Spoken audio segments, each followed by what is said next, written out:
செய்திகள் தொடர்கின்றன. ஆந்திராவிலிருந்து இடம்பெயர்ந்து வந்த ஒற்றை காட்டு யானை தாக்கியதில் கோவில் பூசாரி உயிரிழந்த சம்பவம் கிருஷ்ணகிரி மாவட்டத்தில் பரபரப்பை ஏற்படுத்தியுள்ளது.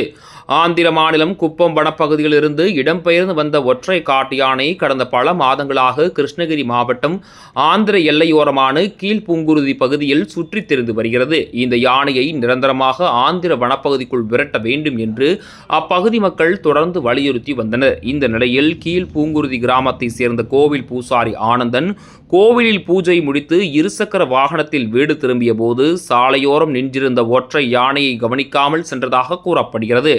அப்போது அவரை துரத்தி சென்று தாக்கிய யானை ஆனந்தை சம்பவ இடத்திலேயே பலி கொண்டது. இதையடுத்து ஆனந்தனின் உடலை சாலையில் வைத்து கிராம மக்கள் கிருஷ்ணகிரி குப்பம் சாலையில் சாலை மறியல் போராட்டத்தில் ஈடுபட்டனர். தகவல் அறிந்து வந்த வனத்துறை மற்றும் காவல்துறையினர் பொதுமக்களிடம் பேச்சுவார்த்தை நடத்தினர். அப்போது ஒற்றை யானையை ஆந்திர வனப்பகுதிக்குள் விரட்டுவதுடன் யானைகள் இடம்பெறுவதை தடுக்க மின்வேலி உள்ளிட்ட நிரந்தர நடவடிக்கைகள் மேற்கொள்ளப்படும் என அதிகாரிகள் உறுதியளித்ததைத் தொடர்ந்து போராட்டம் கைவிடப்பட்டது. தமிழகத்தின் பல்வேறு பகுதிகளில் நடைபெற்ற முக்கிய நிகழ்வுகளை மாவட்ட செய்திகளாக தற்போது காணலாம். சுவாமி தரிசனம் செய்வதற்காக திருவண்ணாமலை அண்ணாமலையார் கோவிலுக்கு வருகை தந்த சாய் பல்லவி, விநாயகர், அண்ணாமலையார், உண்ணாமலை அம்மன் ஆகியோரை சாமி தரிசனம் செய்தார். பின்னர் அம்மன் சன்னதியிலிருந்து வெளியே வந்த அவருக்கு பிரசாதங்கள் வழங்கப்பட்டது. நடிகை சாய் பல்லவியின் இந்த வருகையால் உற்சாகமடைந்த பக்தர்கள், கோவில் ஊழியர்கள் அவரோடு செல்ஃபி எடுத்துக் கொண்டனர். தென்னகத்தின் தண்ணீர் தொட்டி என அழைக்கப்படும் நீலகிரி மாவட்டத்திற்கு தென்மேற்கு மற்றும் வடகிழக்கு பருவமழை மூலமே தேவையான தண்ணீர் கிடைத்து வந்த நிலையில் இந்த ஆண்டு எல் நிலோ தாக்கத்தால் பருவமழை பெய்துள்ளது. இதனால் ஆடி மாதத்தில் நிரம்பி வழியும் எமரால்டு, அவலாஞ்சி உள்ளிட்ட அனைத்து அணைகளின் நீர்மட்டமும் வேகமாக குறைந்து வருகிறது.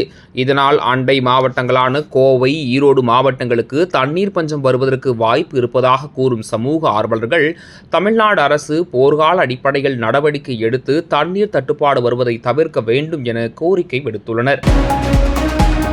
திண்டுக்கல் மாவட்டம் பழனியில் புதிதாக அமைக்கப்பட்ட சட்டமன்ற உறுப்பினர் ரவி மனோகரின் அலுவலகத்தை திறந்து வைப்பதற்காக அதிமுக மூத்த தலைவர்களும் முன்னாள் அமைச்சர்களுமான SP Velumani, CV Shanmugam, KP Anbazhagan ஆகியோர் பழனிக்கு வருகை தந்திருந்தனர்.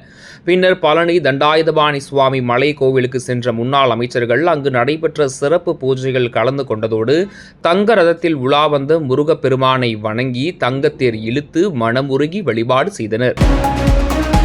புதுக்கோட்டை மாவட்டம் செல்லக்குடியில் ஆடி திருவிழாவை முன்னிட்டு அங்குள்ள வீரலட்சுமி அம்மன் கோவிலில் பக்தர்கள் தலையில் தேங்காய் உடைத்து நேர்த்திக் கடனை நிறைவேற்றும் வினோத வழிபாடு நடைபெற்றது.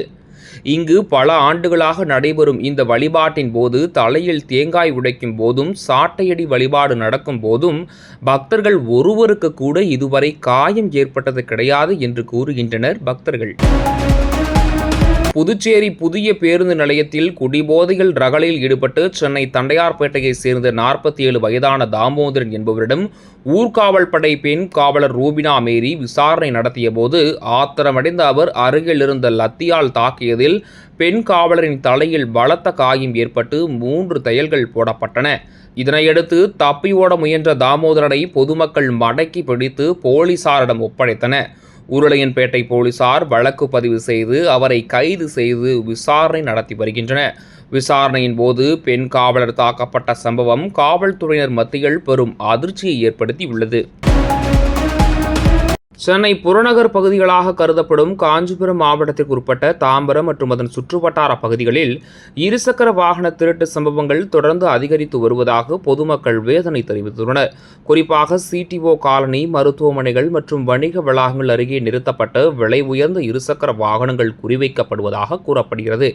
இந்த நிலையில் ஹெல்மெட் அணிந்த இளைஞர் ஒருவர் வீடுகளுக்கு வெளியே நிறுத்தப்பட்டிருந்த இருசக்கர வாகனங்களை சர்வசாதாரணமாக நடந்து வந்து திருடி செல்லும் காட்சிகள் CCTVயில் பதிவாகியுள்ளது. மேலும் மற்றொரு இருசக்கர வாகனத்தில் வந்த இருவரும் இந்த திருட்டு கும்பலுடன் தொடர்புடையவர்கள் என அப்பகுதி மக்கள் குற்றம் சாட்டியுள்ளனர்.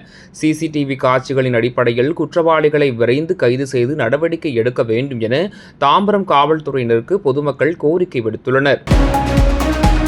திருப்பத்தூர் அருகே ஆடி பெருக்கை முன்னிட்டு கோவிலுக்கு சென்ற 70 வயது மூதாட்டியிடம் 3 சவரன் தங்க செயினை மர்ம நபர் பறித்து சென்ற சம்பவம் பரபரப்பை ஏற்படுத்தியுள்ளது.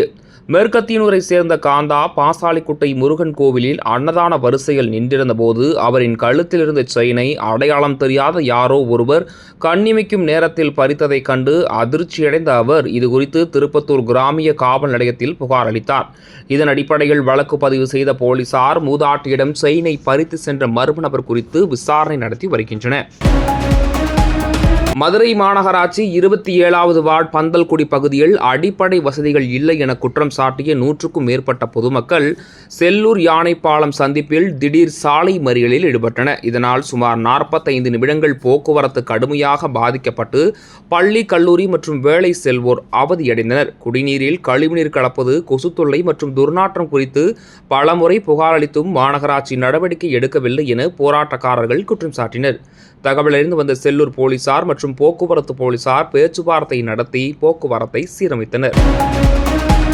தென்காசி மாவட்ட பாரம்பரிய மற்றும் குலதெய்வ கோயில்களில் நடைபெறும் திருவிழாக்களில் இரவு நேர சாமக்குடை, கரகாட்டம், வில்லிசை, இன்னிசை கச்சேரி உள்ளிட்ட கிராமிய கலை நிகழ்ச்சிகளை இரவு 12 மணி வரை நடத்த அனுமதி வழங்க வேண்டும் என வலியுறுத்தி தமிழ்நாடு நாடார் உறவின் முறை கூட்டமைப்பினர் மாவட்ட ஆட்சியரிடம் மனு அளித்தனர். நீதிமன்ற உத்தரவு என்ற பெயரில் இரவு 10 மணிக்குள் நிகழ்ச்சிகளை முடிக்க காவல்துறை கட்டுப்பாடு விதிப்பதால் பாரம்பரியம் பாதிக்கப்படுவதுடன் கிராமிய கலைஞர்களின் வாழ்வாதாரமும் பாதிக்கப்படுவதாக அவர்கள் மனுவில் தெரிவித்துள்ளனர்.